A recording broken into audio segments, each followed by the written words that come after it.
pulling teeth over here. I'm pulling Treyton's goddamn teeth. Treyton, we gotta record a podcast. Maybe I shouldn't have taken his teeth right before we record the podcast. Okay, I have a spare. Hold on. Okay.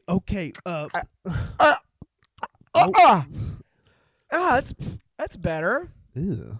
That's pretty good, actually. Okay. Yeah, you always keep a spare possum tooth around, just in case. Just stick in your mouth. Yeah. Stick in your dentures Just in in case. You never know when you might lose a tooth. That's a piece of hill wisdom for all you city folk.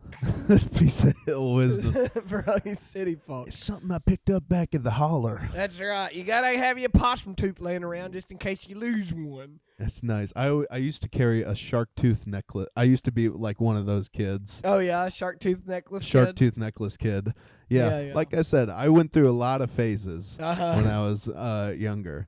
Hey, motherfuckers, you are listening to Kentucky Fried Roadkill. The KFR boys are here. The KFR boys are strapping. Yeah, let's introduce, we always introduce ourselves. Let's take a minute to introduce each other, huh? Yes. This over here is your redneck Rasputin, Whoa! Treyton Blackburn. I love it. And this right here, this is your Central Kentucky comedy colonel, Evan Pride. Yes. Comedy colonel. I had a buddy who thought colonel was pronounced colonial for years. Shout out Isaiah. Redneck Rasputin. That's a good one. I thought of that. I was like, that's good. That's pretty good, actually. Redneck Rasputin, because you and Rasputin have a lot of things in common. A lot in common. Yeah. Probably more than our PG rating will allow.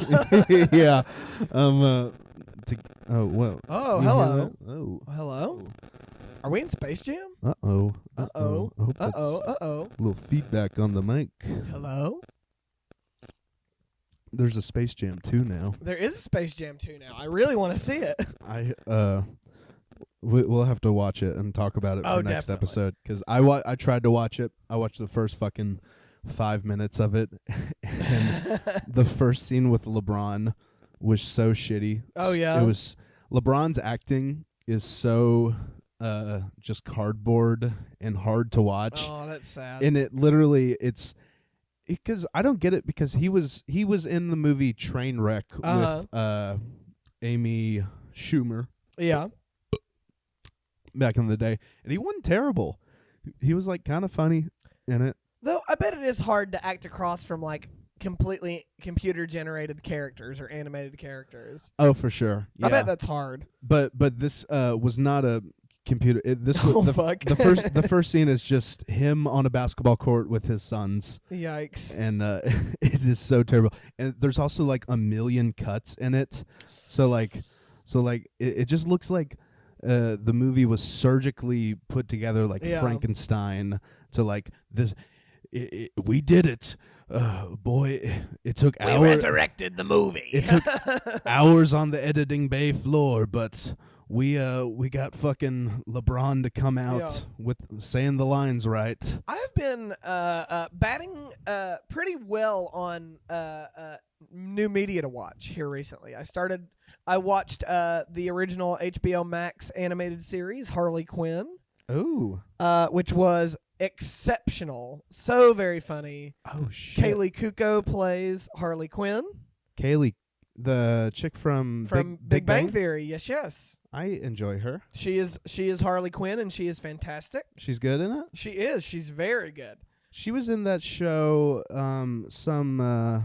it wasn't a flight attendant show, or maybe it was. I think it was a flight attendant show. I don't know the name of the show, but I think I know what you're talking about. It's like it sounded interesting, but it was like she wakes up in a hotel room next to like a dead body. And we've been there, sis. We've all been there. Yeah. Relatable. And it was just one of those dramas. Any drama, it's really hard for me. It took me a dick year to get to finally watch The Queen's Gambit, but I watched it. It was amazing, and I thoroughly enjoyed it. Yeah, but It's Harley Quinn is a very fun adult comedy show.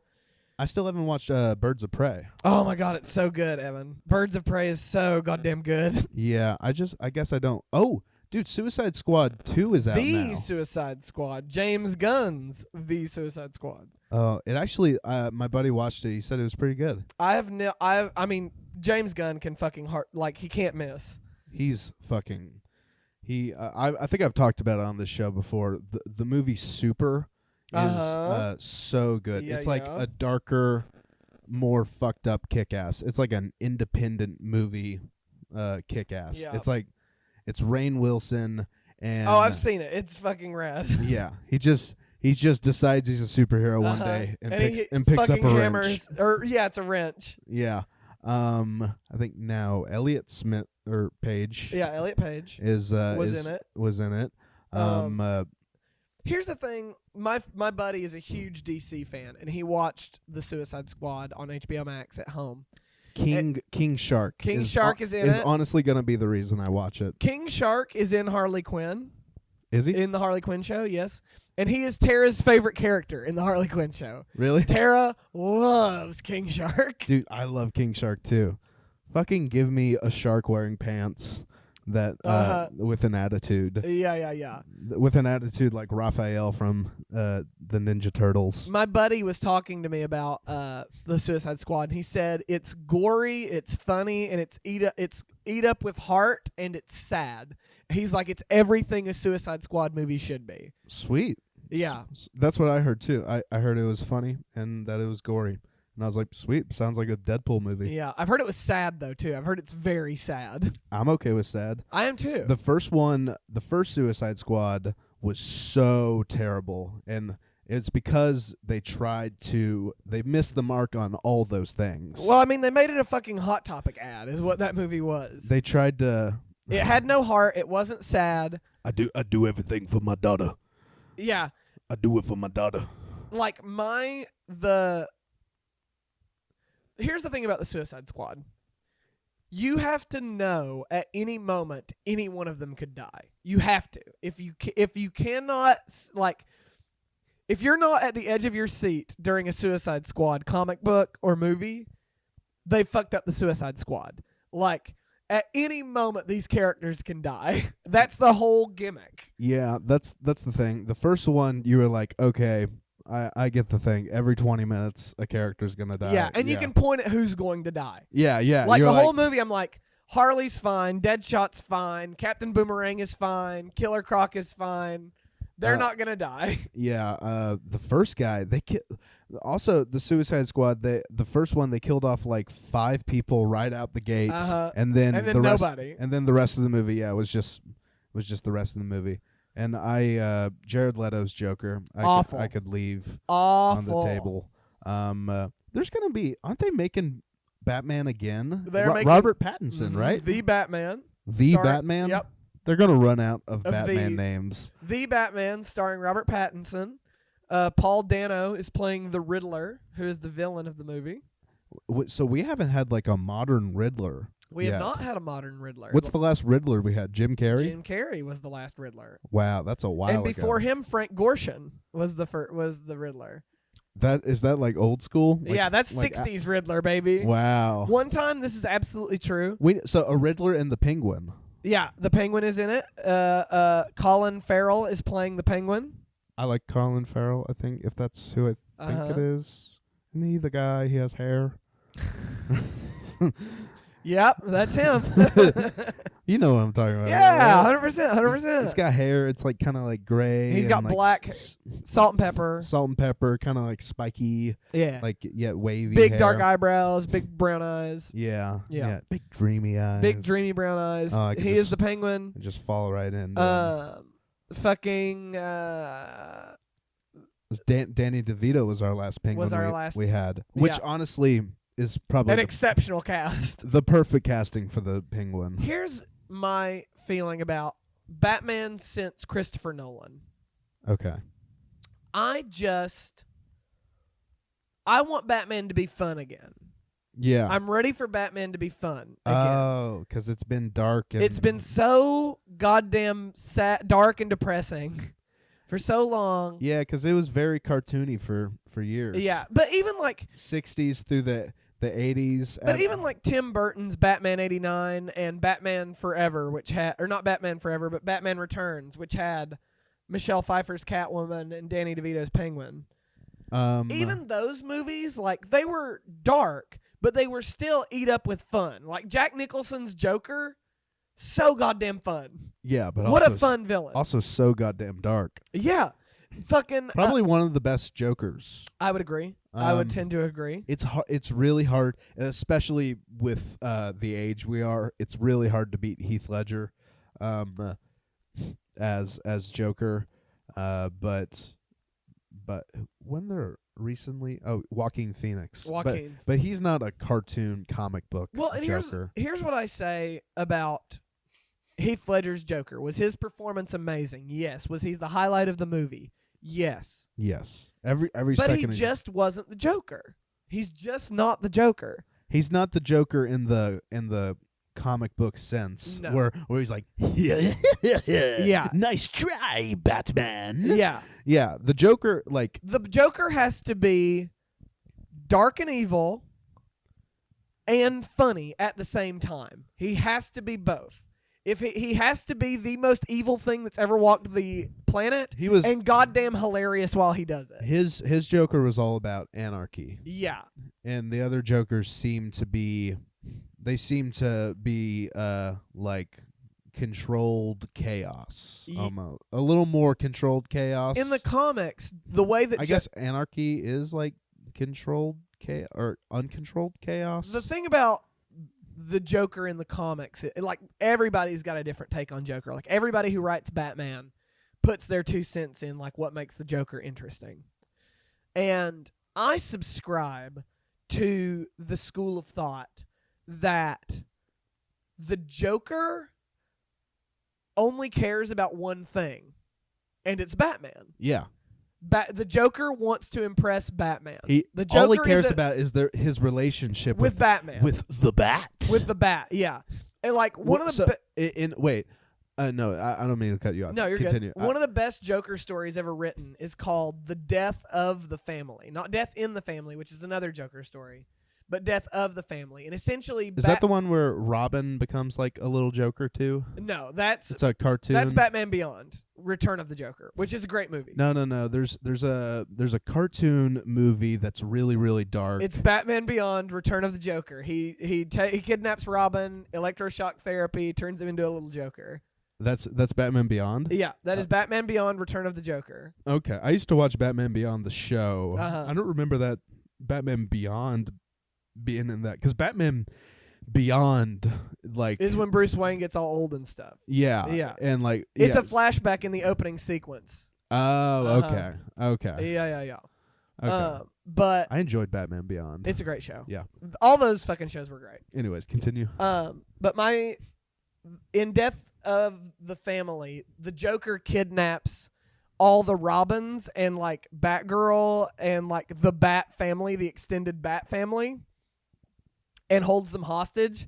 And he gets Batman. He's like, I've got to kill all these people because, like, they've made you soft, Batman. Like, look at all these fucking children you've brought into our relationship. They have ruined what we had. So I've got to kill all of them so that you and I can get back to, like, our purest relationship. And it's essentially the Joker saying, like, you have taken all of these children, and now all of your time and attention is focused on them when it should be focused on me. Like, I think the Joker works best. It's why, like, while Joaquin Phoenix was amazing and the Joker movie was quite good, I didn't love it as much as everybody else because I really only think the Joker works in relationship to Batman. I don't think he works as a standalone character. The Joker needs Batman. I think by the way, I think one of the movies I was thinking of was Under the Red Hood or something. Under the Red Hood is another one of the animated movies that I have not seen, but I assume it has to do with Jason Todd getting beaten to death by the Joker, because that's in the comics. That's death in the family, when the Joker beats a Robin to death. I think that is the movie. Yeah.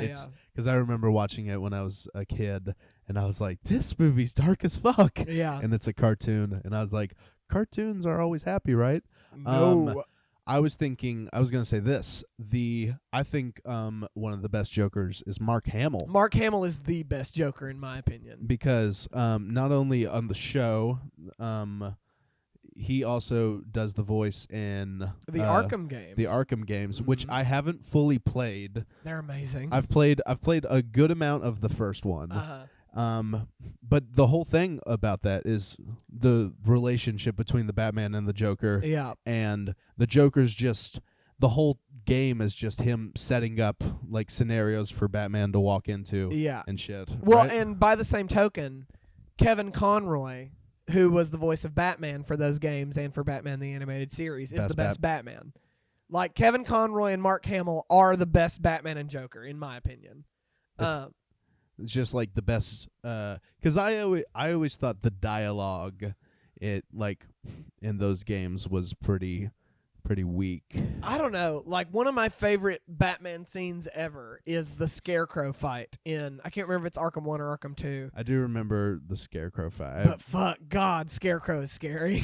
What a scary fucking character. Honestly, my recollection of the Arkham games, it's not from playing them, but it's from being at Boy Scout camp. Oh, yeah? And having my buddy Tate, who's just a fanatic about the Batman Arkham games, or especially way back in the day, and he would step by step take me through the entire plot, because I thought that those games were only on PlayStation, and I was like, I don't have a PlayStation, you can tell me the plot, I probably will never play them. Yeah. And he, and you're out in the woods just on a hike for a long time. Talking about fucking Batman. And he would talk my ear off. He's like, and then Clayface comes over, but really it's the Joker. And then Joker comes over, and he's like, hi, Batman. And I was like, okay. And I'm like trying to keep up with it. And I'm like, I guess there's a video game in between all of this shit where you're just hitting X. Yeah.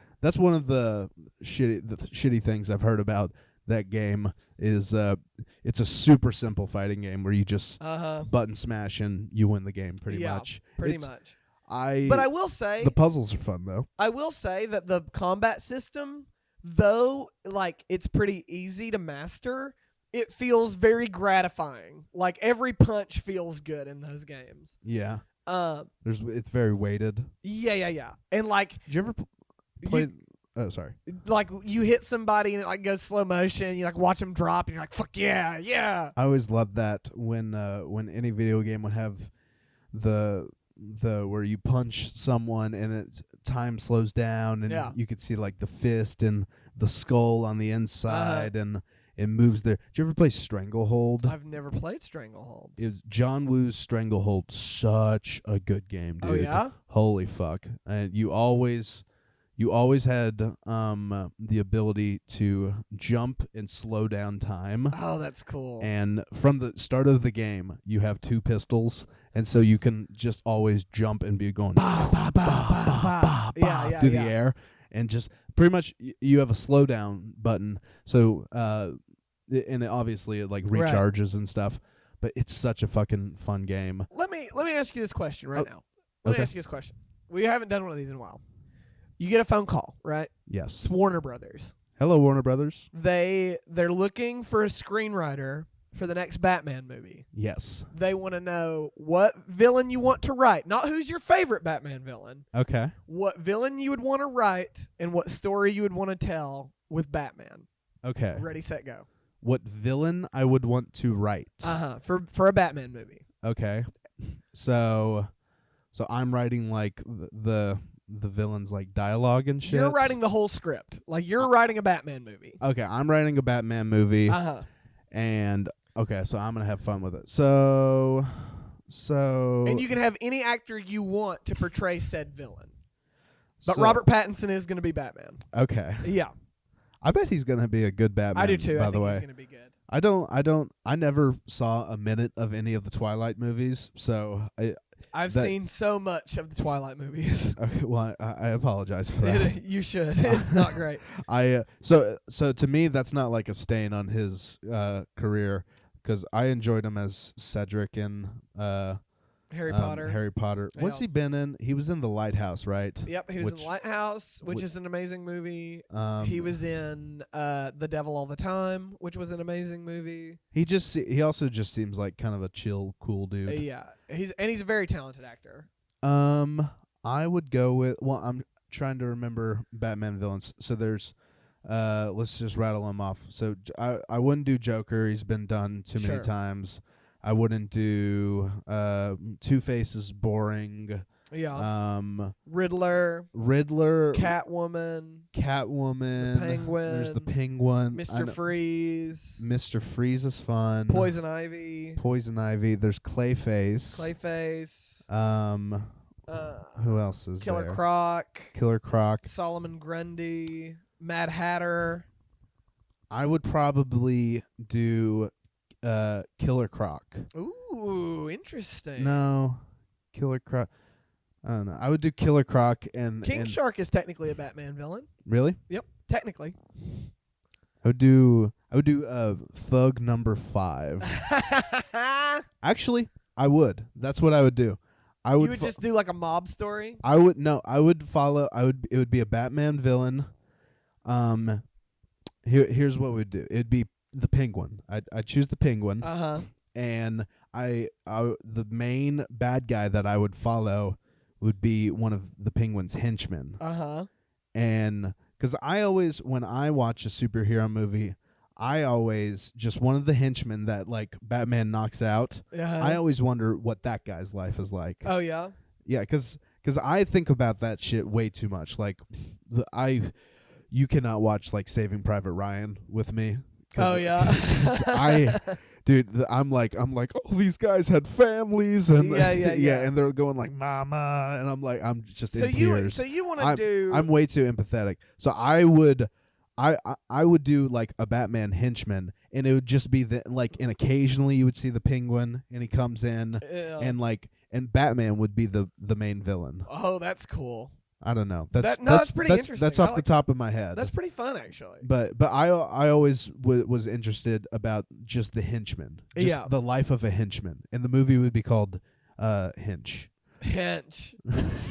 Gotham Hench. And who would I have play the henchman? Yeah.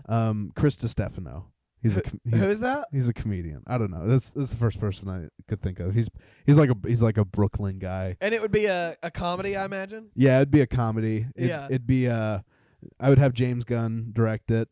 Right on. Actually, I'm liking this idea. That's a cool idea. That is. I like that a lot. No one steal this idea. Write that down. Write that down. I might write that. I don't know. That's fun. But I would like to. I always was interested. Yeah, the henchman in the ground perspective. Because if I do have a fault, I'm pretty good at suspending disbelief when I watch a movie, and I have to be, because if I'm not, I'm thinking about every single thing. Yeah, I'm thinking about. Wait a minute, why this action movie? Where's this guy? Toothbrush. I haven't seen this guy brush his teeth like once. Yeah. And like he's flying all the way to China just with like a little bag like that. I overthink stuff like that. Sure, yeah. So, and especially with movies with a lot of killing, I think about that a lot. I get really empathetic with just the random henchmen bad guys. I think of just the family at home, just like, where's daddy? He's like, he's at work right now. And like, are they pieces of shit, or is it just a job to them? I don't know. Interesting ground to explore. Very much so. That's a good one. That's a good idea. Yeah. What about you? Interesting. I have to write a Batman movie. First go off the villain. Yeah, what villain? So there's Clayface. I like the idea of I don't know. So I also don't know much about Batman villains because they only tell us shit about 3 of them. Poison Ivy, I think, is cool. She is. I mean, she's just an eco-terrorist. Yeah. She's hardly a bad guy. You agree with her? Yeah, she's hardly a bad guy. You could do Killer Croc, and the whole movie could be a warning against global warming. I think if I were being approached for a Batman movie, I would want to do something. I would want to do a Batman story that's not really made it to film. Like, we've seen Batman crime stories, we've seen like Batman detective stories, we've seen Batman just like doing a fun action romp. Like, we've seen those. I think I would want to do a romance. A romance would be fun. Doing a Catwoman romance would be fun. Yeah, although half of the Batman movies, I feel like, have a romance subplot. Have a boring romance subplot. Yeah, I get bored by the romance in comic book movies. I don't know why. Most of the time, I would agree. Sometimes there's a good one. I just feel like it's shoehorned in a lot of the times. I think actually what I would want to do, like Batman, I always like that Batman is the world's greatest detective. That's what's interesting about Batman to me. Like, it really gets like a Sherlock type thing. Yes, but I would want to challenge his rationality with a supernatural story. Like Batman dealing with something that is not of this world. Ooh. And so I think I would actually do Solomon Grundy. Because I've heard that. Is that the He's a giant zombie, essentially. And Solomon Grundy's power, it's based on a poem. Solomon Grundy, born on Monday. Oh, okay, that's where I've heard that. Yeah. Yeah, it's a poem. And the poem establishes Solomon Grundy's resurrection. Solomon Grundy can't be killed. Like, every week he will resurrect.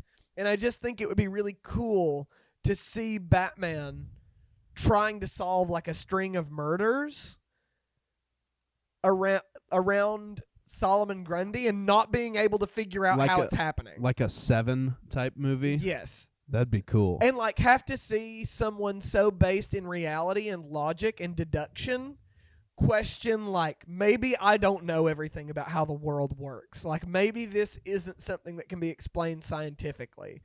And I would he just becomes super religious. Or not like there's just a scene of him like, Father, please forgive me.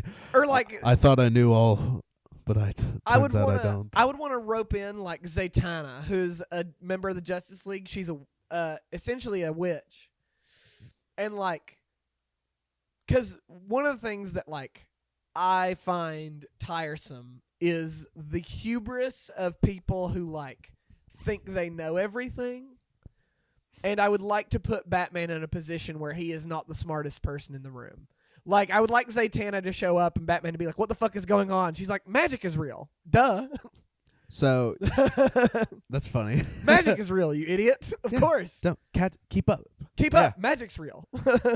So, you know what that kind of sounds like is you would put Batman in a similar situation that Loki was put in. Yeah, in Loki. In the series Loki. Exactly. Which we have not really talked about. We have not. But we'll get to that in a minute. Yeah, my final on my Batman idea for Solomon Grundy, I think I would want like he's dead sadly, but like Andre the Giant would be my cast. Oh my god. He would be amazing as Solomon Grundy. But like somebody like really big, honestly, Dave Bautista is who I would cast as Solomon Grundy. Batista. Batista is who I would cast. There's a guy named Khalif the Great or something. Khalif the Excellent. He used to be a WWE guy. He was in the movie Get Smart.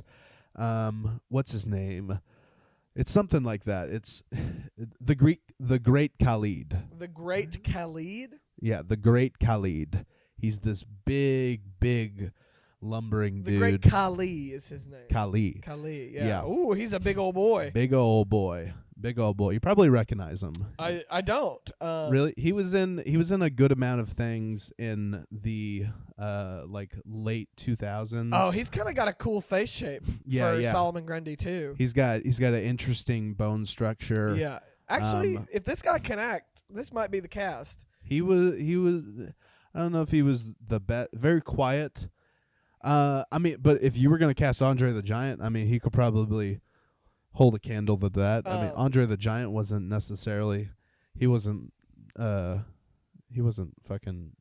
Don Cheadle or anything. No. Well, and if I was looking, I would want Sam Raimi to direct this Batman movie.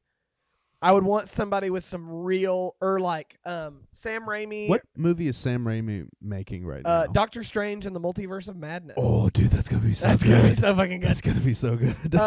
I would want either Sam Raimi or like somebody with some real fun horror background. Like who directed Cabin in the Woods? That would be another person I would want. What about like Jordan Peele or someone? Jordan Peele does like political horror very well, but I want more like fun horror. Fun horror. Yeah. Like Drew Goddard. Drew Goddard would also be a great director. I don't know too many horror directors. Drew Goddard, he's not really a horror director. He made Cabin in the Woods, which is my favorite horror movie of all time. I don't know if I've seen it. Don't look up anything about it and watch it. Isn't it funny? I'm not telling you anything about Cabin in the Woods. You are gonna fucking leave my house. Is Snoop Dogg in it?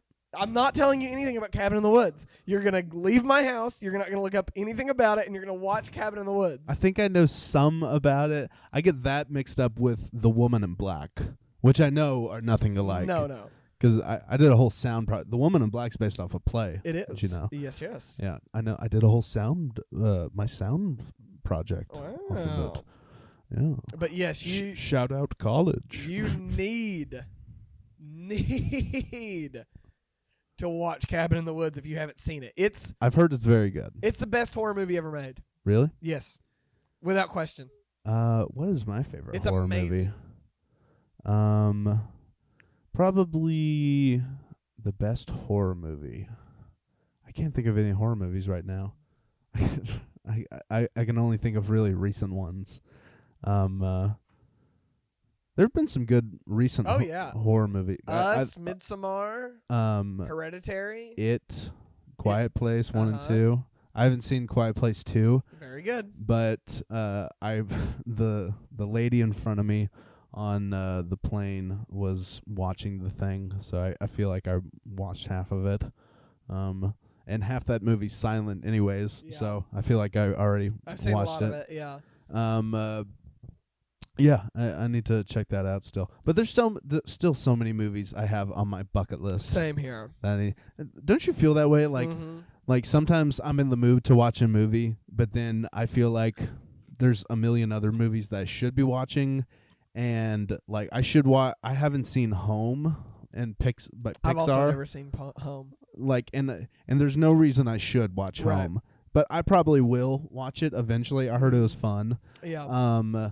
But like, I'll never watch it just for the fact that I've never seen There Will Be Blood. Right. And for some reason I sit down on Netflix and like if they're both on Netflix, like I can't watch. I just feel someone's judgment. Be like, really, you're gonna watch this movie when you haven't seen that movie? Yeah. And I end up being like, oh, I'll rewatch South Park or something, or something like that. What is like one huge movie like that's on your movie bucket list? I would say There Will Be Blood is your big one. That comes to mind. That's one that I say that people go, oh. There Will Be Blood. Das Boot. I've had like a list of movies that I made in like 5th grade, and I made it was like 200 long. Yeah. In 5th grade, and I knocked it down to like 50. I watched a whole bunch of movies from like 5th grade to freshman year of high school. Yeah. I just was always watching these movies, and I watched a whole bunch of them that I just was way too young to watch and understand. I watched The Godfather 2. I need to rewatch that again because I think I fell asleep through most of it. Here are the movies. Here are 3 big movies. I need to rewatch 7. 3 big movies on my movie bucket list that I have never seen and need to. Okay. Raging Bull. That's a good one. Never seen it. I watched. That was one that I watched when I was real young. But even that one was so good that even when I was real young, I was like, "This is a good movie." Raging Bull, Schindler's List. That's a good one. Which I've never seen. I watched that one when I was real young too. I just remember looking around the whole time. I watched it during a car ride, and I kept looking at my mom like, This is sad. Yeah. Well, and here's one, and I'm gonna count the whole franchise because I've not seen any of them. I've not seen any of the Godfather movies. Okay. None of them. You gotta watch 1 and 2. Yeah. I've heard, I haven't seen the third one. I've really only seen the first one like 4 or 5 times. First one is such a good movie. You have to watch it. Yeah. The second one I've heard is amazing. Like I said, I've watched it, but like I don't remember any of it. I just remember it's a bunch of subtitles. Robert De Niro was in it the same year that he was in something else. Another movie, I think it's know. another Scorsese movie that's on my list that I haven't seen, is Goodfellas. I've also never seen Goodfellas. Now that I would say of all the movies on your list, that needs to be the first one you watch. Goodfellas? Goodfellas might be... That's one of those movies that you watch it and then it's just automatically, for most people, it's just automatically in their top 5 movies. Are there any movies on your movie bucket list that you really don't want to watch? Like, you have to watch them, but you really don't want to. Das Boot. Das Boot. I don't even know what that fucking movie is. It's a German foreign film about... It's made in the 80s. It's about... I guess it's just honestly just the fact that it's a foreign film scares me. I'll probably watch it and I'll probably really enjoy it. Mm-hmm. But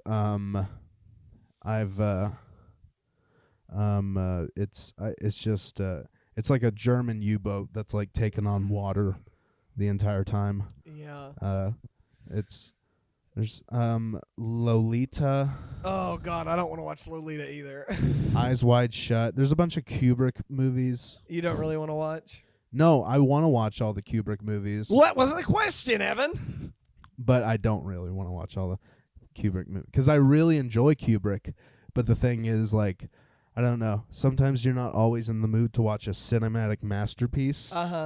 Like sometimes.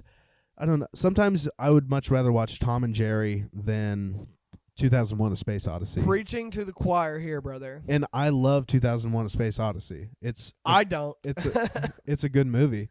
It's bored me to tears. In total, yeah, it's a boring nowadays. Like with cinema, what it is today, it's a boring movie. If I showed it to my little brother, he'd be like, "This is dumb. Turn it off." Blah blah. But that's one of those movies that I'm like, no. But this is the dun dun dun dun dun that started with this movie, and also dun dun dun dun dun dun dun dun dun that started with this movie, I think. Just so many different things. I'm afraid I can't let you do that, Hal. 2001's a great movie. It's I did not care for it. Have you watched any Kubrick movies? I've watched 2001. I've seen The Shining. The Shining's good. Yeah, The Shining is Full Metal Jacket. I've not seen Full Metal. Full Metal Jacket's really good. Most people when they watch Full Metal Jacket, they think the first half of it is a goddamn masterpiece, and then they go like, I don't even know why they made the second half of the movie. The second half of the movie is really good too. It's just the first half of the movie is so good that it kind of puts it to shame. I've seen A Clockwork Orange. Clockwork Orange is really good. That's one of those movies I watched when I was really young. I need to rewatch it because I was too young to watch it. That's a rough movie, huh? That's a rough movie to watch when you're 11. Oh, and my favorite Kubrick movie by far, Dr. Strangelove. Oh, that's Dr. Strangelove is by far the best one. That's number one. I love that fucking movie. No fighting in the war room. No fighting in the war room. Yeah, that's number one. Fucking George C. Scott. and Peter Sellers. Yep. Peter Sellers. I'm thinking of another Kubrick movie that I can't think of. I remember I watched Paths of Glory, which is like an old 50s one. I watched that when I was real young, and I really enjoyed it too. Yeah. It's just about these like World War I, these soldiers that like abandon their post and they're gonna get put down by the state. Another fucking movie on my bucket list that I do not want to see. Fucking. Honestly, anything by David Lynch. I hate David Lynch movies so much. I've seen Eraserhead and Blue Velvet, and I hated them both. Yeah, Eraserhead. I haven't seen either of those. Those old ass movies like Metropolis. Like I actually really like Metropolis. I had to watch it for a film class. see, like I want to watch Metropolis, but it was made in 1920 something. 1927. So it's just off-putting to sit down and watch. Oh, it's honestly the answer is old movies that I know I'll probably enjoy, but that you just really have to pay attention. Yeah. That's the thing with old movies is that they can be boring. The Graduate. I remember I started watching The Graduate years ago. I was really enjoying it. I was about an hour into it.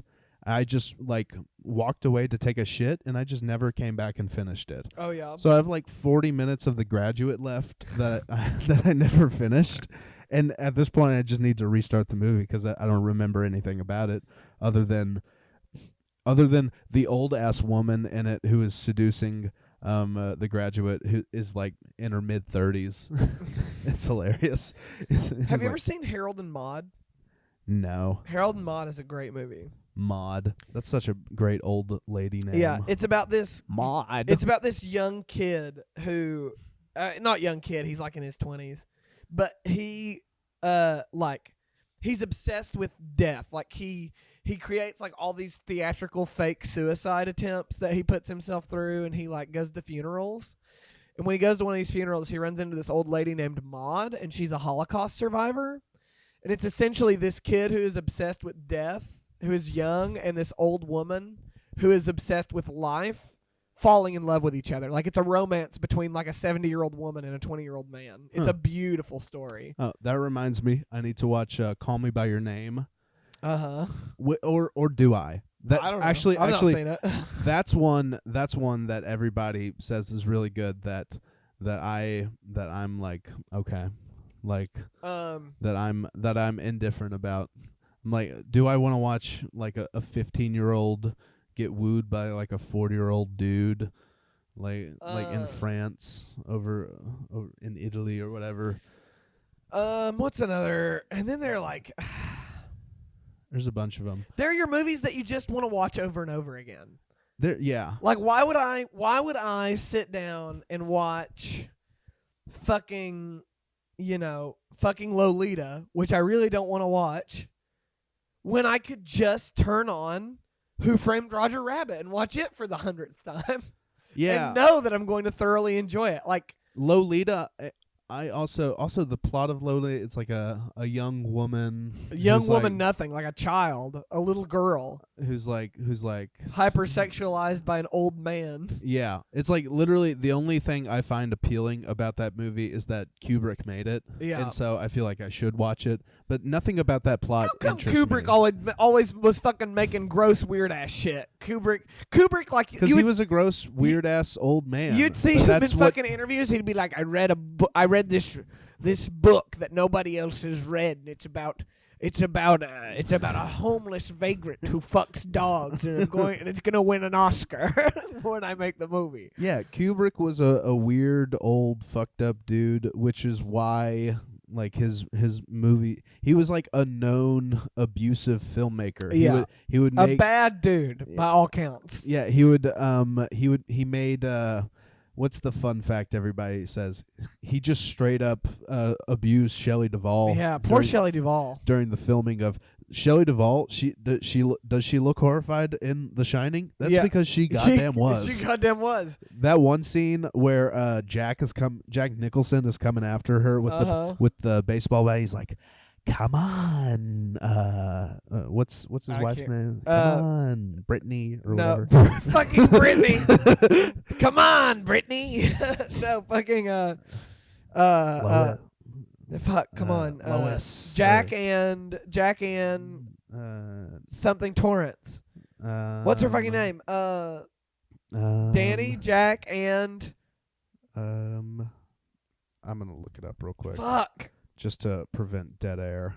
We have a lot of dead air on this show sometimes. Sorry, old boy. Sorry, old boys that watch this show. Sorry, old boys, old girl. Wendy Torrance. Wendy, love of my life. Wendy, yeah. Kubrick made them notorious for making people do a million takes. 137 takes of that one scene. Literally, which is insane. And it's a hard scene to do. They're like walking backwards up the stairs and shit. Swinging baseball bats. Yeah. But I mean, this goes back to what we were talking about last episode with the Michael Jackson and the Skinnerd and shit. Like, the art can be good and the art is shitty. Those two things are not mutually exclusive. However, it is worth acknowledging how your shitty, like how a shitty artist's personal beliefs impact their art. So, like for example, The Shining is ultimately about a man who abuses his wife and children for a weekend. Yeah. Well, he tries to murder him. Yeah, and it's interesting that an abusive man made a movie about a man who abuses a woman and a child. Yeah. Like, it is interesting that Stanley Kubrick, an abusive man, made a movie about an old man who fetishizes a little girl. It's interesting that fucking Stanley Kubrick, an abusive man, made A Clockwork Orange, which is just 2.5 hours of people abusing each other. Yeah, it's interesting that Woody Allen writes himself with a kiss scene with like a 15-year-old. Every fucking movie. Like have you ever seen any Woody Allen movies? I have not, and probably won't. Annie Hall. I've only seen Annie Hall. It's really good. Yeah. But it's that. I had never been introduced to that Woody Allen. It's the neurotica, but you came over here and I went over there. It's the very neurotic New York humor. Well, and like, because I think if you can acknowledge the problematic parts of art that you like, you can still enjoy it. So like another good example is like Orson Scott Card wrote Ender's Game, which is a very popular science fiction novel. But it's also so incredibly racist and fascist. Like, it's such a racist, fascist piece of art. That's also one that I read. And homophobic. And Orson Scott Card is a very notable racist homophobe. I think I remember hearing something about that. I always thought that was a weird book. There was a lot of shit like it was all about that 15-year-old boy, and there was like a lot of stuff about like him child soldier. Yeah, murdering an entire race, wearing his tight little suit in like this anti-gravity area, some weird thing. Which is also I mean, I'm all about separating the art for the artist, just because if you aren't able to do that, you'll lose a lot of art. You'll lose a lot of art throughout history. But it also is what is so cool about finding great art made by a great artist. Yeah. Well, and like, again, you can separate art from the artist and acknowledge the problematic aspects of the art and the artist. Yeah. Like, we can sit here and talk about how shitty Kubrick was, and how shitty, and like how this shitty person made a movie about a shitty person, and still respect The Shining for the cinematic achievement that it is. Yeah. Those two things aren't mutually exclusive. Yeah, I guess. I guess I get where some people are coming from, because technically speaking, the most groundbreaking movie ever, the movie that redefined how movies were made, was The Birth of a Nation, which was the most fucked up movie of all time. Made by one of the most fucked up guys ever. Yeah, D.W. Griffith. Well, and the most profitable... it's literally like the national anthem to the KKK. Yeah, well, that fucking movie. The most profitable movie ever made, really? Adjusted for inflation, is Gone with the Wind, which is unapologetic fucking Southern Lost Cause propaganda. Was there a burp in the middle of that? It was a burp. That's all I have for Gone with the Wind. Fuck you, Gone with the Wind. Hey, talk about a movie where it's technically a good movie, but you don't want to watch it. Fuck Gone with the Wind. Boring as hell. Hey, eat up with racism in the American South. You can lick my dick, Gone with the Wind. Hey, the only good part of Gone with the Wind, it's a 4-hour movie where the last line is like really cool, where Rhett Butler goes, "Quite frankly, my dear, I don't give a damn," and he walks away. That part's cool, I guess. I remember enjoying that. We watched that movie in school. I remember I tried to read that book when I was really, really young, and dude, for some reason when I was a little kid, I would just be like, I should probably read Gone with the Wind. Read Gone with the Wind. I should read the Bible. The Bible sounds like a good read for me, an 8-year-old. every man should have read the Bible at some point in their life. Like that's just like a thought I had. So I could sit down and I start reading the Bible, and like I get like 5 pages into it, I'm like, this fucking sucks. I'm gonna stop doing this right now. You got to fucking Noah, and you were like, I don't know. I know there's an ark, there's animals. I'll let the preacher man tell me about it every Sunday. Yeah. Reading, as someone who's read the Bible a few times over, you got to get through the dull parts. There's a lot of dull parts. I've honestly, I could probably tell you most of the Bible, of the Bible. Or probably not most of the Bible. Most of the Bible. I can tell you the highlights. If you can tell me what the book of Ezekiel is about, I will give you all the money in my wallet. It's about Ezekiel, man. Ezekiel was who? Ezekiel Elliott, running back for the Cowboys. Yeah, that's what I thought. Hey, shout out to the Cowboys on Hard Knocks right now. Talk about separating the art from the artist. I love the Cowboys. My dad is a big Cowboys fan. And I hate Jerry Jones and like the history of part of the history of the Cowboys. My family's just a Cowboys family. My family got to be Cowboys fans when they were good. My family got to be Cowboys fans and watched them win 5 Super Bowl rings. And then I was born, and they told me, "Hey Evan, you're a Cowboys fan. Watch them lose for your entire life." And I said, "Okay." So. Not that I'm bitter about it or anything. So we're almost out of time here. We never talk about Loki. We never talked about Loki. The motherfuckers did it. Spoiler alert for Loki. Yeah. Spoilers. Spoiler. You've had your time. You've had your chance. They did it. The bastards did it. Dude, so everybody stuck the goddamn landing. So I would say that the reception for Loki, I thought it was going to be hard to beat WandaVision, but I think most people enjoyed Loki. I think Loki's number one for everybody. I agree. So it is far. my number one. Not my wife. My wife's number one is still WandaVision. I think Loki might be my number one. I think Loki, most of my friends that I've talked to, it's their number one. They did WandaVision is fun. We all wanted Mephisto in WandaVision, and we didn't get Mephisto.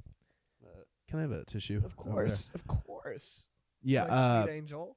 We all maybe we all liked Loki because people's fan theories came true. That's right. We got goddamn Kang the Conqueror. Kang.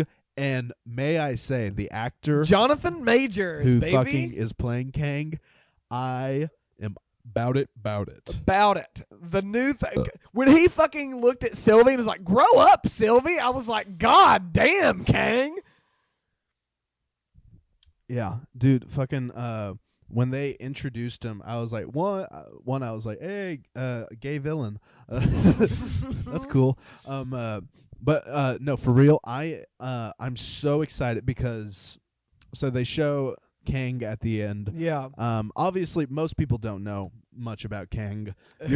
You're a comic book guy. Kang is my favorite Avengers villain. You explained what Kang was, and Loki did a good job of setting up who Kang was. Just this evil ass dude who exists through multiple timelines. Pretty much.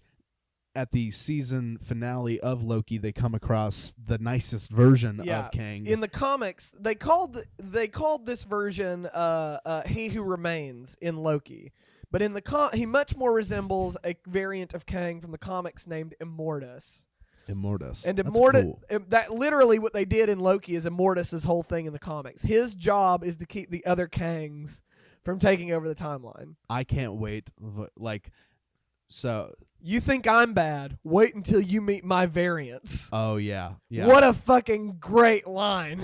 Oh yeah, and spoiler alert, when fucking Sylvie stabs him, and he's like, "I'll see you. I'll see you soon. I'll see you soon." That sent chills down my spine, dude. I was like, "Holy shit! I cannot wait to see badass." And Tom Hiddleston giving a performance for the ages when he returns to the TVA. He's fucking sobbing. He's like, "We've made a horrible mistake. There are countless versions of a very dangerous person, and they are all bent on war. We have to prepare." And when Mobius was like, "Hey, you're an analyst, right? What's your name?" I was like, "Oh fuck, no, goddamn you!" And the Kang statue, and that just like he didn't even say anything, just that fucking like sigh, like, "Oh fuck, like it's happening." Yeah. I was like, "God damn, yes!" Shit's already gone awry. It is happening. Oh my god. So Loki season 2 is happening. Is going to be a thing. Uh-huh. So after Multiverse of Madness, which they have now confirmed that Loki will appear in. Yeah, so Multiverse of Madness is going to be fucking off the Doctor walls. Strange, Scarlet Witch, Loki. Multiverse of Madness, I bet that's going to be like, you remember how Captain America Civil War was pretty much like that movie? That was bigger than Avengers Age of Ultron. Yeah, 100%. That was a bigger deal than that. I feel like Multiverse of Madness is going to be one of the, like, it's going to be a milestone movie. A milestone movie, yeah. It's going to be a big fucking deal. Yeah. Sam Raimi directing it. There's going to be all the old Spider-Mans in it, I think. That'll be after Spider-Man 3. I think that's rumored. That'll be in Spider-Man No Way Home. Oh, really? Uh-huh.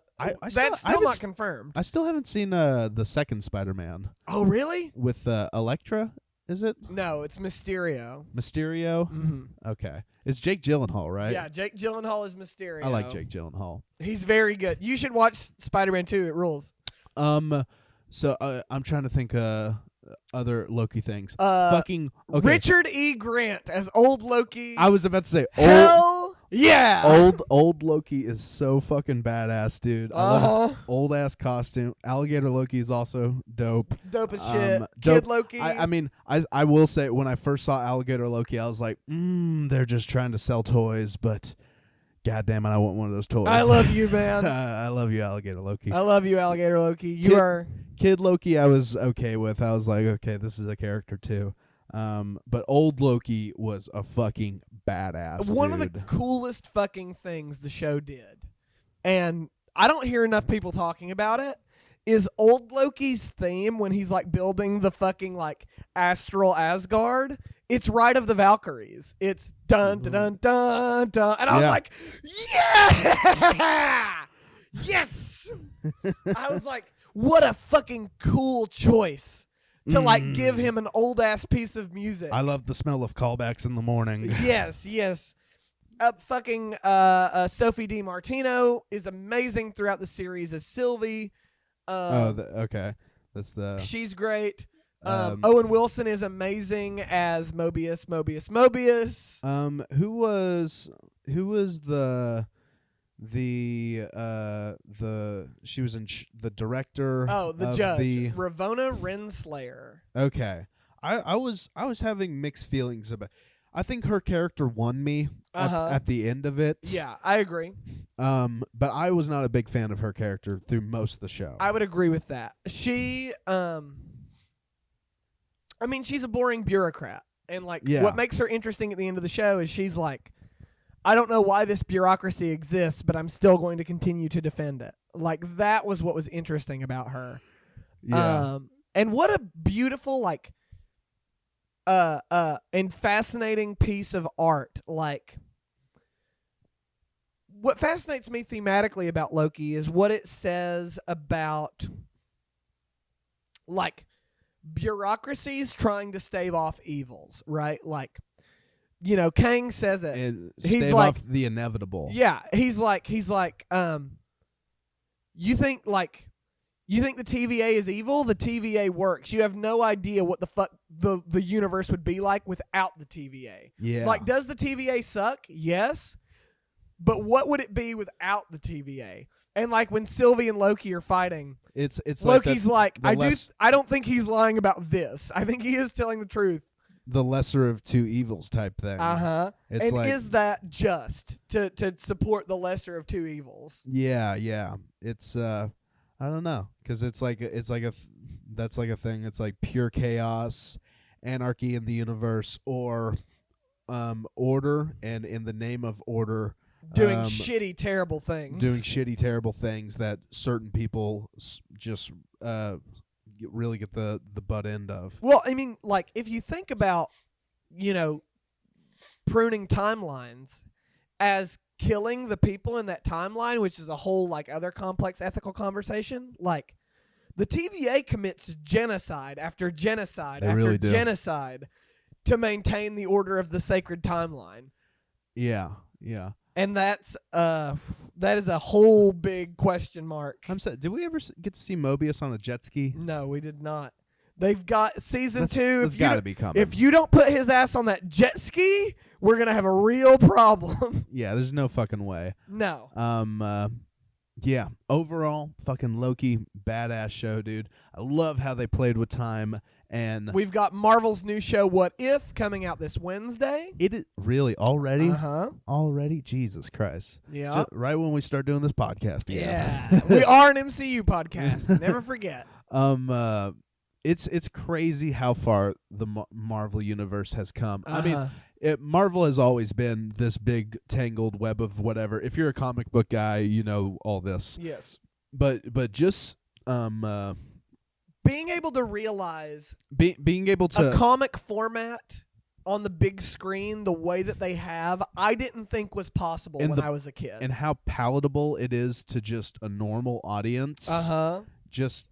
We literally went from Iron Man, like dude in Afghanistan gets captured, builds a robot suit to just be badass. We went from that to now like the Time Lords and all that. It's just, it has gotten so complex. We're into the multiverse now. And the fact that it makes perfect sense to me and to most people that have been watching everything and keeping up with shit. And like, I don't know. I guess all you folks at Marvel are doing an amazing job. And if you are a part of that creative team in any capacity, you should be very proud of the storytelling that you have put on screen, because it is amazing what you've done. Marvel, it's I think Marvel, it's a true whatever, what's the word? It's a marvel of modern cinema, how they've been able to tell stories over a long period of time, over a decade of stories. That's really cool. And then the ultimate storytellers, as we've said before on the show, is Pixar. Oh yeah, Pixar. What's the last Pixar movie that came out? Was it Home? I don't know what the last Pixar. Onward. Raya and the Last Dragon, was that a Pixar movie? Luca, was that a Pixar movie? I don't know. Anyway, we'll talk more about Pixar next week. Yep. We love you all. Thanks for listening. We hope that you've enjoyed the son of a bitch. We hope you've enjoyed this deep dive into the disturbed psyche of two cinephiles. Dude, my microphone smells so bad now. Oh God. I'm Treyton Blackburn. You have to sign off for that. That's your punishment. Oh, I should have held it in for my sign off. Yeah. Okay, count me down. All right, 3, 2, 1. I'm gonna go wipe. Oh God, I'm Treyton Blackburn. I'm Evan Pride. Goodbye. God bless.